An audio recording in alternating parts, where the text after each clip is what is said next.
Everyone, সবাই কেমন আছো? আশা করি খুব ভালো আছো, আর আমিও খুব খুব খুব ভালো আছি। আজকে সেই দিন, আজকে আমরা ঘুরতে যাচ্ছি। কোথায় ঘুরতে যাচ্ছি সেটা তো পরের ব্লগে আসবেই। আমরা রেডি যাওয়ার জন্য, চলো যাওয়া যাক। হ্যাঁ, টাটা।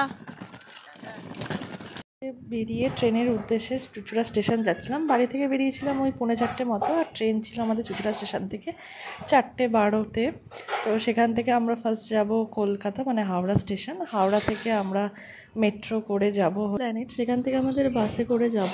হুট করে যাওয়ার প্ল্যান হয়েছিল, তাই ট্রেনের টিকিটটা পাইনি, আর ট্রেনের টিকিট পাওয়া সম্ভব ছিল না, তাই বাসের টিকিট কেটে আমরা গেছিলাম। তোমাদের তো বলাই হয়নি আমরা কোথায় যাচ্ছি। আমরা যাচ্ছি নর্থ বেঙ্গল ঘুরতে। এখানে যা গরম, তাই ভাবলাম দুদিন যে একটু ঠান্ডা জায়গা থেকে ঘুরেই আসি, তাই আমরা হুট করে বেরিয়ে পড়েছিলাম। তা বলতে বলতে আমরা মেট্রো স্টেশন পৌঁছে গেছি। এবার আমাদের মেট্রোও চলে এসেছে, আর এই মেট্রোটাতে কিন্তু আমি ফার্স্ট টাইম উঠলাম। আর এই মেট্রোটাই কিন্তু গঙ্গার নিচ দিয়ে যায়।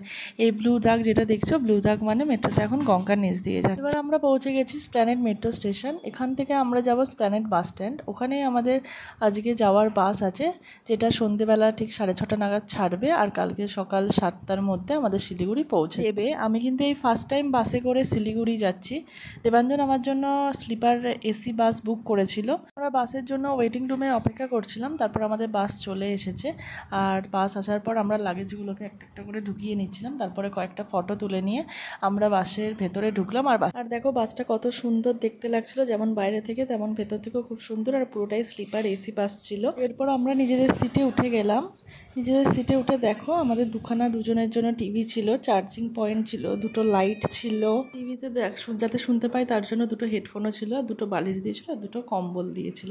এরপর আমাদের চলে এলো ইভিনিং স্ন্যাক্স। ইভিনিং স্ন্যাক্সে ছিল পনির রোল আর চিকেন রোল, আর একটা ফ্রুট জুস আর জলের বোতল। পনির রোলটা খুবই সুন্দর ছিল খেতে, কিন্তু এগ রোলটা আমার অতটাও ভালো লাগেনি, তাই আমি এগ রোলটা দেবাঞ্জনকে দিয়েছিলাম। দেবাঞ্জন খেয়েছে, আর আমি পনির রোল খেয়েছি। আল্লাহ দিয়ে বাইরেটা কি সুন্দর দেখা যাচ্ছিল, তাই আমি একটু ক্যামেরা বন্দি করে নিলাম। এরপর আমরা একটু টিভিও দেখে নিলাম। টিভি দেখে নেওয়ার পর গাড়ি কৃষ্ণনগরে দাঁড়ালো রাত 11টার সময়। সেখানে আমরা কিছু টুকটাক খেয়ে তারপর আমরা গাড়িতে উঠে ঘুমালাম। এই পর্যন্তই আজকে থাক, আবার দেখা হবে অন্য কোনো একটা ব্লগে।